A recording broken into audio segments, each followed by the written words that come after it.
ড্রাগনের লাইটিং গত বছরে আমরা প্রায় 10 বিঘা জমিতে এই ড্রাগনের লাইটিংয়ের কাজ করেছিলাম এবং অনেকেই অবিশ্বাস অবাস্তব হিসাবে মনে করেছিল, কিন্তু যখন আমরা সফল হলাম এই বছরে এসে আমাদের প্রচুর কাজ এবং প্রচুর এই লাইটিংয়ের কাজ করতে হবে। তো মূলত আমরা এই যে সুন্দরভাবে কাজগুলো করে থাকি, আমাদের বড় একটা টিম আছে যারা কিনা একজন তার টাঙিয়ে দেয়, একজন হোল্ডারগুলো লাগিয়ে দেয় এবং আরেকজন টেপ পেঁচিয়ে দেয়। এভাবে আমাদের কাজ খুব সুন্দরভাবে এগোয়।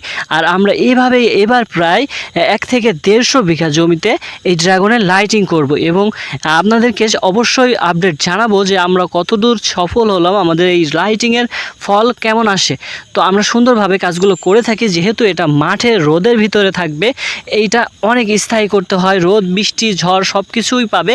তো আমরা এই যে হোল্ডারের গোড়ায় সুন্দরভাবে আঠা লাগিয়ে দিই এবং তারগুলো মজবুত কায়দায় করে দিই এবং টেপগুলো খুব সুন্দরভাবে মারি যাতে দীর্ঘস্থায়ী হয়। তো সিস্টেমটা হচ্ছে এই মাধ্যমে, আলোর মাধ্যমে, যেটা আমরা জানি যে গাছের প্রাণ আছে, তো গাছকে আসলে বুঝতে দেওয়া হয় না যে এখন অফ সিজন চলছে।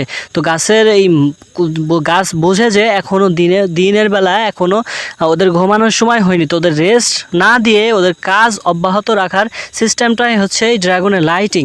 তো অনেকেই ফালতু বলেছিল, অনেকেই মজা করেছিল এবং অনেকেই বুক বেঁধেছিল যে আমরা যদি সফল হয় তাহলে আমরা পরের বছর করব।